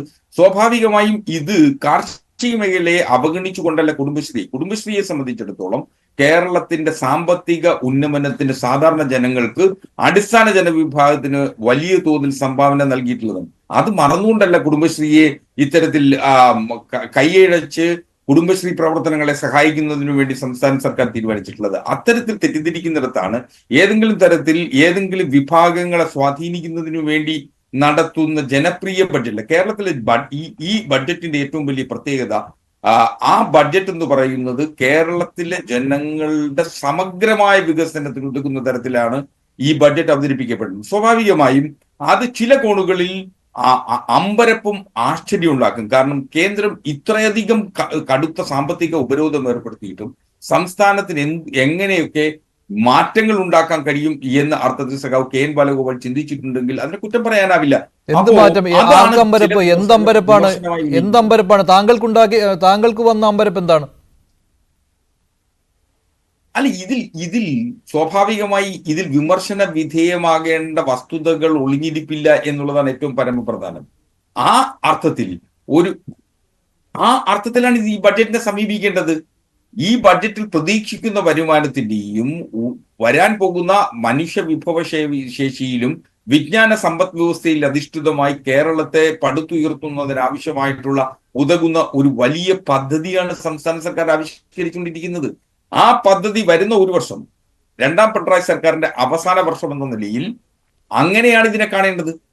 ആ അർത്ഥത്തിൽ ഇതിനെ ഒരു തരത്തിലും ജനങ്ങളെ ദ്രോഹിക്കാതെ ഇപ്പൊ ഉദാഹരണത്തിന് ഏതൊക്കെ കഴിഞ്ഞ 2 പതിറ്റാണ്ടായി കേരളത്തിലെ കോടതികളിലെ കോർട്ട് ഫീസ് പുനഃക്രമീകരിച്ചിട്ടില്ല. ആ 2 പതിറ്റാണ്ടിന് ശേഷം കോർട്ട് ഫീസ് പുനഃക്രമീകരിക്കുന്നു. കാര്യം ഇൻഫ്ലേഷൻ റേറ്റ് കേരളത്തെ സംബന്ധിച്ചിടത്തോളം വന്നിട്ടുള്ളതും ആ വരുമാന ചെലവുകൾ കൂടുന്നതുമായി വരുമാനവും ചെലവും തമ്മിൽ താരതമ്യപ്പെടുത്താൻ കഴിയാത്ത തരത്തിൽ മാറ്റങ്ങൾ ഉൾക്കൊള്ളുകയും ചെയ്യുന്ന മേഖല എന്ന നിലയിൽ കോടതി കോർട്ട് ഫീസ് വർധന വരുത്തുന്നു. അതുപോലെ തന്നെ റവന്യൂ വരുമാനത്തെ സംബന്ധിച്ചിടത്തോളം ഭൂനികുതിയെ സംബന്ധിച്ചിടത്തോളം കഴിഞ്ഞ 2 പതിറ്റാണ്ടായി മാറ്റം ഉണ്ടായിട്ടില്ല. ആ മാറ്റമാണ് ഇപ്പോൾ സംസ്ഥാന സർക്കാർ ആവിഷ്കരിക്കുന്നത്. അതിൽ ആശങ്കപ്പെടുകയോ വിമർശിക്കുകയോ ചെയ്യാൻ പാടില്ല എന്നുള്ളതാണ് ഞാൻ പറഞ്ഞു വരുന്നത്. സംസ്ഥാനത്തിന് പിടിച്ചു നിൽക്കാൻ വേണ്ടി ഏതു ധനപ്രതിസന്ധിയിലും സംസ്ഥാന ഗവൺമെന്റ് ആ ധനപ്രതിസന്ധിയെ മറികടക്കുന്നതിനാവശ്യമായിട്ടുള്ള ഭാവനാത്മകമായിട്ടുള്ള പദ്ധതികളാണ് ഇപ്പോൾ ആവിഷ്കരിച്ചിട്ടുള്ളത്. അതായത് ധനകാര്യ മിസ്മാനേജ്മെന്റ് വഴി ഉണ്ടായ പ്രശ്നങ്ങൾ മറികടക്കുന്നതിന് വേണ്ടി ഇത്തരത്തിലുള്ള ഭാരം ജനങ്ങളുടെ മേലെ കൊണ്ടുവരുന്നു എന്നേ ഉള്ളൂ. അതിനെ ആ രീതിയിലും വ്യാഖ്യാനിക്കാമല്ലോ. അല്ല, അനാവശ്യ ചെലവുകളൊക്കെ തന്നെ പരമാവധി കുറയ്ക്കാൻ കഴിഞ്ഞു എന്നുള്ളതാണ്. തനത് വരുമാനം വർദ്ധിക്കുന്നത് വഴിയും അനാവശ്യ ചെലവുകൾ കുറയ്ക്കാൻ ഒരു സംസ്ഥാന സർക്കാരിന് കഴിഞ്ഞിട്ടുണ്ട് എന്നുള്ളത് വലിയ മഹാകാര്യമായിട്ട് തന്നെ കാണണ്ടേ. ചെറിയ വിഭവശേഷിയിൽ നിന്നുകൊണ്ടാണ് കേരള സംസ്ഥാനം മുന്നോട്ട് പോകുന്നത്. നമ്മുടെ കടമെടുപ്പ് പരിധിയെ പോലും ബാധിക്കുന്നു. കാര്യം കിഫ്ബി അടക്കം എന്താണ് മേരി ജോർജ്, എന്താണ് ഹസ്കർ പറഞ്ഞതിൽ എന്തെങ്കിലും ഒരു തെറ്റിദ്ധാരണ വരുത്തുന്ന കാര്യങ്ങളുണ്ടോ? അതായത് വകമാറ്റി ചെലവഴിക്കലാണല്ലോ. ആ വകമാറ്റി ചെലവഴിക്കലിനെ പറ്റി ആധികാരികമായ രേഖയാണ് CAG റിപ്പോർട്ട്. അത് മിസ്റ്റർ ഹസ്കർ ഒന്ന് നോക്കണം. എന്നിട്ട് പറയണം കൃത്യമായിട്ട് ചെലവഴിക്കുന്നു എന്നൊക്കെ പറയുന്ന കാര്യങ്ങൾ ഒന്ന് നോക്കണം. CAG റിപ്പോർട്ട്, അവസാനത്തെ വട്ടം വന്നിരിക്കുന്ന CAG റിപ്പോർട്ട്. അല്ല, പല സംസ്ഥാന ഗവൺമെന്റുകൾക്കും പല ഘട്ടങ്ങളിലും വകമാറ്റി ചെലവഴിക്കുക എന്ന ആക്ഷേപം CAG ഉണ്ട്. CAG നടത്തുന്ന അന്വേഷണങ്ങളൊക്കെ തന്നെ പൂർണ്ണ തോതിൽ ശരിയും സത്യവും എന്ന അർത്ഥത്തിൽ നമുക്ക് അതിനെ സമീപിക്കാനാവില്ല.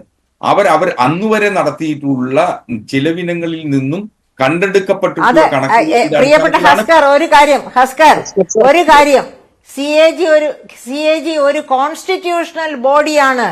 CAGക്ക് കേന്ദ്ര ഗവൺമെന്റ് എന്നോ സംസ്ഥാന ഗവൺമെന്റ് എന്നോ ശരിയെന്നോ തെറ്റെന്നോ ഇല്ല.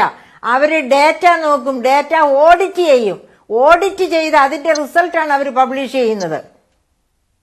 അല്ല, അത് നിശ്ചയമായ ഒരു ഭരണഘടനാ സംവിധാനം തന്നെയാണ്. ഉദാഹരണത്തിന് ധനകാര്യ കമ്മീഷൻ ഒരു ഭരണഘടനാ സംവിധാനമാണ് എന്ന് പറയുന്നത് പോലെ തന്നെയാണ് CAGയുടെ കാര്യവും. CAG ഒരു ഭരണഘടനാ സംവിധാനം തന്നെയാണ്, ഒരു സംശയമില്ല. ഞാൻ അതിനെ നിരാകരിച്ചുകൊണ്ടല്ല പറയുന്നത്. പക്ഷേ ഏതൊക്കെ ഘട്ടങ്ങളിൽ ഒരു ഗവൺമെന്റിന് ഈ പരമാവധി പ്രതിസന്ധിയുടെ ഘട്ടത്തിലും, ഉദാഹരണത്തിന് കേരളത്തെ സംബന്ധിച്ചിടത്തോളം കേരളത്തിന്റെ വികസന മാതൃകകൾ ആകമാനം ഉയർത്തി കാണിക്കുന്നത് പശ്ചാത്തല സൗകര്യ വികസനത്തിന്റെ ഭാഗമായിട്ടാണ്. അതിൽ കിഫ്ബി വഹിച്ചിട്ടുള്ള പങ്ക് നിസ്തൂലമാണ് എന്ന് പറയാതിരിക്കാൻ വഴിയില്ല. അപ്പോ കിഫ്ബി വഹിച്ചിട്ടുള്ള പങ്കിനെ ആ കിഫ്ബിയുടെ സംസ്ഥാന സർക്കാരിന്റെ ഇടനിലക്കാരന്റെ പങ്ക്, എന്ത് പങ്കാണ് കിഫ്ബി വഹിച്ചത്? നിങ്ങൾ കേരളത്തിൽ ഉണ്ടാക്കി വെളിയിൽ നിന്ന് കടമെടുക്കും. നിങ്ങൾ കേരളത്തിലെ ആശുപത്രികൾ ബഡ്ജറ്റിൽ തന്നെ പണം വെക്കുന്നു. സംസ്ഥാന ബഡ്ജറ്റിൽ നിന്ന് നേരിട്ട് കൊടുക്കുന്നതും വഴിയിൽ പോകുന്ന ഒരാൾ വഴി ലെറ്റർ കൊടുത്ത് സ്പെഷ്യൽ ദൂതൻ മുഖേന ലെറ്റർ കൊടുക്കുന്നതും തമ്മിലുള്ള വ്യത്യാസമായി കിഫ്ബിയുമായി ബന്ധപ്പെട്ടുള്ളൂ. അതുകൊണ്ട് കിഫ്ബി എന്ന് നിങ്ങൾക്ക് പറയാം, കുറച്ച് പോസ്റ്റർ അടിക്കാന്നുള്ളതല്ലാതെ ആക്ച്വലി കിഫ്ബി ഒന്നും ഉണ്ടാക്കിയില്ല. ധനനഷ്ടവും കടവുമാണ് സംസ്ഥാനത്തിന് ഉണ്ടാക്കി വെച്ചിരിക്കുന്നത്. UDF MLA-മാർ പോലും കിഫ്ബി പദ്ധതി വഴി പ്രോജക്റ്റുകൾ കിട്ടുന്നതിന് വേണ്ടി കാത്തു നിൽക്കുന്നവരാണ്. ആണെന്നേ. അല്ല, ഞാൻ കിഫ്ബി വഴി കേരളത്തിന് വന്നിട്ട് മാർഗമില്ല, വേറെ മാർഗമില്ല. അതല്ല ഞാൻ ചോദിക്കട്ടെ, നമ്മൾ പറയില്ലേ എന്താണ് ഈ പള്ളിയിലെ അച്ഛൻ വഴി യേശുവിലേക്ക് എന്ന് പറയുന്നത് പോലെ ഡയറക്ട്ലി യേശുവിന്റെ അടുത്ത് പോകാം. സംസ്ഥാന ബഡ്ജറ്റിൽ പ്രഖ്യാപിക്കേണ്ട പദ്ധതികൾ കിഫ്ബി വഴി പ്രഖ്യാപിക്കുന്നു. അതിനകത്ത് എന്താ വ്യത്യാസം? സംസ്ഥാന ബഡ്ജറ്റിൽ റോഡ് പ്രഖ്യാപിച്ചാൽ മതിയാവൂ. അതിന് സംസ്ഥാന ബഡ്ജറ്റിൽ വകയിരുത്തണമെന്ന് പറഞ്ഞ് ധനകാര്യമന്ത്രിയെ കാണുന്നു, പകരം കിഫ്ബിയെ കാണുന്നു. ഒരു കാര്യം കൂടി ഞാൻ പറയട്ടെ, ഈ ബഡ്ജറ്റിൽ നിങ്ങൾ പറയുന്നില്ലേ വലിയ ഞെരുക്കത്തിന്റെ കാലത്ത് പിടിച്ചു നിർത്തുന്നത്, നിങ്ങൾ പുതിയ വാഹനങ്ങൾ മേടിക്കാൻ 100 കോടി മാറ്റി വെക്കുന്നു. ഈ സ്ഥലത്തിന്റെ നികുതി വർദ്ധിപ്പിക്കുന്നതിൽ നിന്ന് നിങ്ങൾ പ്രതീക്ഷിക്കുന്ന ഏതാണ്ട് ഇതേ 100 കോടി രൂപയാണ്. ഈ പുതിയ വാഹനങ്ങൾ മേടിക്കുന്നില്ല, തൽക്കാലം ഉള്ളതിലൊക്കെ നമുക്ക് ഓടിപ്പോകാം എന്ന് തീരുമാനിച്ചാൽ നിങ്ങൾക്ക് ഭൂനികുതി വർദ്ധിപ്പിക്കേണ്ടി വരില്ല. നിങ്ങൾക്ക് നല്ല വാഹനത്തിൽ സഞ്ചരിക്കാൻ, നിങ്ങൾക്ക് സുഗമമായി 100-110 ഓടാൻ വേണ്ടി സാധാരണക്കാരൻ നികുതി കെട്ടിക്കോണം എന്ന് പറയുന്ന നിഷ്ഠൂരമായ നിങ്ങളുടെ നടപടിയെ പറ്റിയാണ് ചോദ്യം ചെയ്യുന്നത്. അതുകൊണ്ടാണ് നിങ്ങളുടെ പരിപാടി കൊള്ളില്ല, നിങ്ങൾ ഈ പണിക്ക് കൊള്ളത്തില്ലാത്തവരാണെന്ന് ഞങ്ങൾ പറയുന്നത്. ശരി, ശ്രീ പ്രിന്റു, കിഫ്ബി പരീക്ഷണത്തെ റദ്ദ് ചെയ്യുന്ന സമീപനമാണ് കേന്ദ്ര സർക്കാരിൻ്റേത് എന്നുള്ള വിമർശനവും ഈ ബജറ്റിലുള്ളതാണ്. അത് ഏറെ ചർച്ച ചെയ്തതാണ്. ബജറ്റിന് പുറത്ത് വായ്പയെടുത്ത് ഏറ്റെടുക്കാം എന്ന് കരുതിയ മുഴുവൻ കിഫ്ബി വികസന പ്രോജക്റ്റുകളുടെയും ഭാരം ഇപ്പോൾ സംസ്ഥാനത്തിന്റെ ബജറ്റിൽ നിന്നാണ് നൽകുന്നത്. ഇക്കാര്യത്തിൽ സുപ്രീം കോടതിയുടെ തീരുമാനം കേരളത്തിന് അനുകൂലമാവുകയോ കേന്ദ്രം നിലപാട് മാറ്റുകയോ ചെയ്താൽ ഏറെ സഹായകരമായിരിക്കുമെന്നൊരു നിർദ്ദേശവുമുണ്ട് ഈ ബജറ്റിൽ. അതായത് കേന്ദ്രത്തിന്റെ അവഗണന അല്ലെങ്കിൽ കേന്ദ്രത്തിന്റെ സമീപനമാണ് അവിടെ പ്രശ്നമാവുന്നത് എന്നാണ്. അല്ല, ഈ കിഫ്ബി എന്ന് പറയുന്നത് ഒരു വെള്ളാനയാണെന്ന് ഞങ്ങൾ കൃത്യമായിട്ട് മുൻകൂട്ടി ഞങ്ങൾ പറഞ്ഞ കാര്യമാണ്. അത് കൃത്യമായിട്ട് അതിന്റെ തെളിവുകൾ ആണ് ഇന്ന് പുറത്തു വരുന്നത്. ഇപ്പൊ നോക്കൂ, കിഫ്ബിയെ കൃത്യത്തില് ഇൻകം ജനറേറ്റ് ചെയ്യുന്ന ഒരു സംവിധാനമാക്കിയിട്ട് ഈ ബഡ്ജറ്റ് തത്വത്തിൽ പ്രഖ്യാപിച്ചു. ഇപ്പൊ നമ്മൾ കഴിഞ്ഞ ദിവസങ്ങളിലെ വിവാദങ്ങളൊക്കെ അറിയാലോ. ഇപ്പോ കേരളത്തിൽ ഒരു വ്യക്തിക്ക് ഈ കിഫ്ബിയുടെ മറവിൽ ഉണ്ടാക്കിയ റോഡിലേക്ക് കാല് വെച്ചിടണമെങ്കിൽ ടോള് കിടക്കേണ്ട ഗതികേടിലേക്ക് കേരളത്തെ എത്തിച്ചിരിക്കുന്നു. ഇപ്പൊ 1.5 ലക്ഷം കോടി രൂപയുടെ ബാധ്യതയാണ് കിഫ്ബി കാരണം കേരളത്തിൽ ഉണ്ടാവുന്നത്. അതിൽ പ്രൊഡക്റ്റീവ് ആയിട്ടുള്ള എത്ര റോഡുകൾ ഉണ്ടെന്ന് നിങ്ങളൊന്ന് പരിശോധിക്കണം.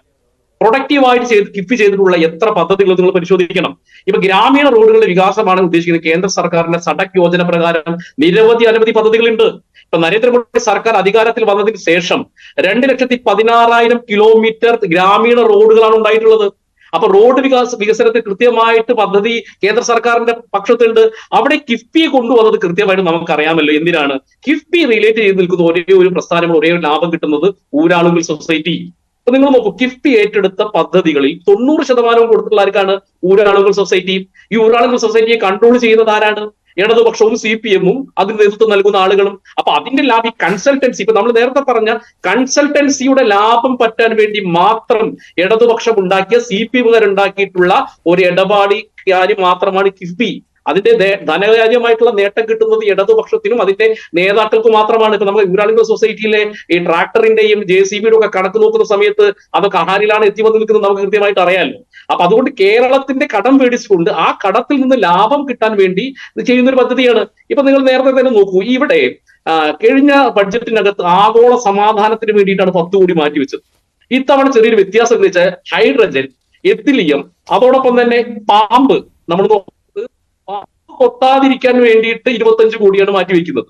അപ്പൊ അത് എങ്ങനെയാണ് ആ പദ്ധതി, എന്താണ് ആ പ്ലാൻ എന്ന് ഈ കേരള ജനതയ്ക്ക് മനസ്സിലായിട്ടില്ല. ഇനിയിപ്പോ ഈ പറയുന്ന മറ്റേ ഈ കീരിയ വളർത്തലാണോ, അതോടൊപ്പം തന്നെ ഏത് രീതിയിൽ ഇനി ബാബാ സുരേഷിനെ പോലെ ആളുകളെ കൊണ്ട് പാമ്പിനെ തല്ലിക്കൊല്ലാണോ എന്നാണെന്ന് കൃത്യമായിട്ട് അറിയില്ല. അപ്പൊ നോക്കൂ, ഒരു ബഡ്ജറ്റിനകത്ത് 25 കോടി പാമ്പ് കൊത്താതിരിക്കാൻ വേണ്ടി മാറ്റിവെക്കുക.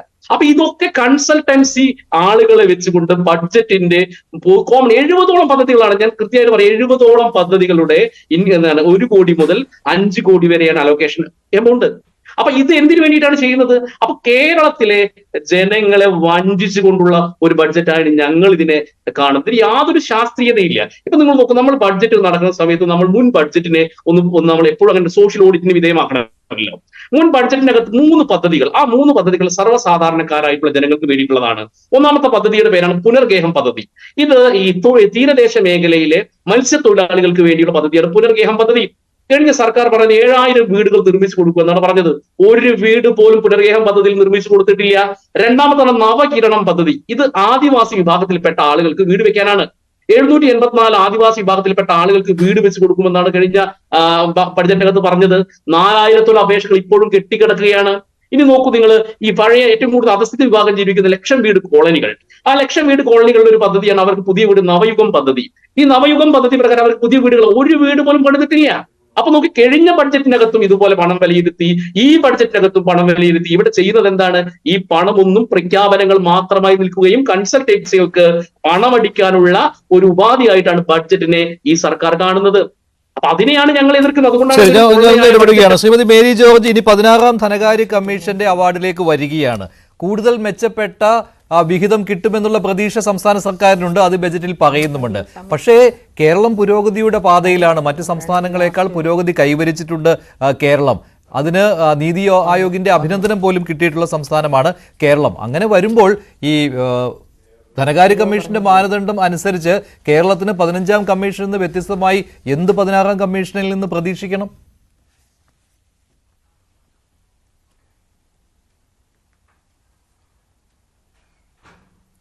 ശ്രീമതി മേരി ജോർജ് കേട്ടോ?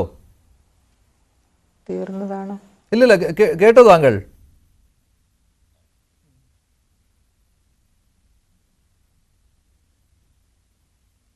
കേൾക്കുന്നില്ല. എന്തായാലും സംസ്ഥാന ബജറ്റും ഇനിയും ഏറെ ദിവസം ചർച്ച ചെയ്യപ്പെടുമെന്ന കാര്യത്തിൽ സംശയമില്ല.